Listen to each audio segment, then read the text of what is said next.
Forge Extractive, on façonne l'avenir, on bâtit les légendes. Yo, bienvenue sur Forge Extractive. Ici, on parle vrai, pétrole, mine, ingénierie, tout ce qu'il faut pour comprendre, construire, réussir. Notre slogan, on creuse dur, on vise haut.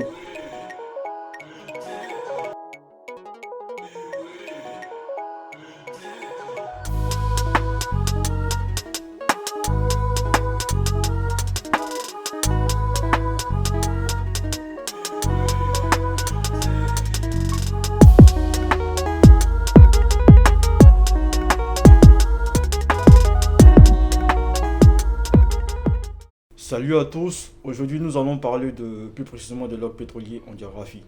Voilà, c'est vrai que tout récemment nous avons mentionné le log pétrolier dans nos récentes vidéos.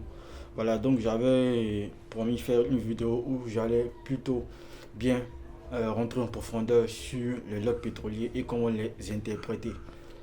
Le petit détail c'est que pour ne pas rendre en fait la vidéo trop longue, voilà, donc nous allons faire une petite partie présentation où nous allons parler de log pétrolier. Voilà, de qu'est-ce que c'est exactement. Présenter également les différents paramètres, c'est-à-dire log pétrolier que nous utilisons couramment dans le pétrole. Voilà, et après ça, on fera maintenant une vidéo détaillée, 2 à 2, ou peut-être une vidéo entière, voilà, sur comment faire l'interprétation, voilà, de ces logs-là. Donc, dans cette première partie, nous allons voir exactement qu'est-ce qu'un log pétrolier. Donc notons qu'un log pétrolier c'est d'abord un enregistrement, voilà, un enregistrement des paramètres physiques des roches que nous mesurons, voilà, progressivement en faisant descendre une sonde dans un puits de forage. Et ces logs là se mesurent, voilà, de façon progressive, mètre par mètre, afin d'avoir toutes les données de ce puits en question. Voilà, et ces logs vont permettre à l'ingénieur ou au géologue, voilà, d'interpréter les massifs rocheux, les différentes formations rocheuses que nous avons traversées afin de savoir si elles contiennent de l'hydrocarbure. Notons que nous avons les 5 paramètres les plus courants que nous allons étudier dans cette vidéo. Il s'agit de le gamma ray, le sonique, la porosité, la densité, la résistivité. Notons que la résistivité est un paramètre ou un log, voilà, dans laquelle on va mesurer la résistance électrique du sol. Voilà. Donc cela va nous aider à identifier les zones où il y a de l'eau ou où il y a du pétrole, car l'eau a une résistance plus faible que le pétrole ou le gaz. Et on a également le log de neutrons. Le log de neutrons qui, quant à lui, va mesurer en fait l'indice hydrogène, c'est-à-dire l'indice d'hydrogène contenu dans la formation. Cela peut permettre en fait à avoir une information sur la porosité de la formation. On a également le log de densité. Donc dans le log de densité ici, on va mesurer simplement la densité de chaque formation que nous allons traverser. Et cette densité-là va servir en fait à estimer la porosité ou la lithologie de la roche. Voilà, on va faire plus tard un rapport entre densité, lithologie, c'est-à-dire quelle information ça donne au géologue pour pouvoir interpréter en fait ces courbes. Et aussi le log sonique. Ici, on va mesurer simplement la vitesse de propagation du son dans les formations rocheuses.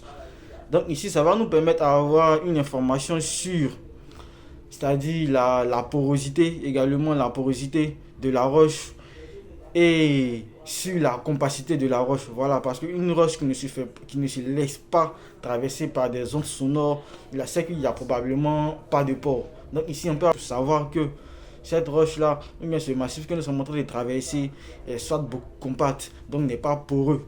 Donc on peut avoir l'information sur le type de roche que nous sommes en train de traverser. Et pour terminer avec le gamma ray, nous allons seulement mesurer la radioactivité naturelle des formations que nous allons traverser. Et ici, bon, cela va seulement aider à avoir une information sur la nature même de la roche que nous sommes en train de traverser, c'est-à-dire le type de roche que nous sommes en train de traverser. Parce qu'il faut noter que certaines roches sont radioactives plus que d'autres roches. Par exemple, l'argile est beaucoup plus radioactive que, par exemple, le sable. Voilà, donc lorsque on va voir que le gamma ray, par exemple, la courbe de gamma ray est élevée. Donc ici, on peut savoir que la formation que nous sommes en train de traverser est beaucoup plus agileuse. Ça veut dire que cette zone-là ne constitue pas un réservoir, vu que ici, la diagraphie va nous permettre en fait d'évaluer les différentes couches que nous allons traverser lors d'un fourrage, afin d'identifier exactement le réservoir exploitable ou évaluer la qualité de ces réservoirs-là. Si l'hydrocarbure que contient ce réservoir-là peut justifier une exploitation. Donc je pense que nous allons nous arrêter là pour cette première partie. Et dans notre deuxième vidéo, voilà, nous allons prendre chaque paramètre, chaque log, et nous allons les analyser, c'est-à-dire comment l'analyse se fait et comment l'interprétation se fait. Comment l'analyse se fait et comment l'interprétation se fait, pour que nous puissions comprendre le fonctionnement. Et si Dieu le veut, dans une prochaine vidéo, nous allons prendre des courbes et essayer d'interpréter. Voilà. Maintenant, pour que cela puisse réellement se faire, il va falloir que voilà, vous souteniez cette chaîne en vous abonnant, en likant et en laissant un commentaire pour soutenir. Donc merci famille, merci d'avoir suivi.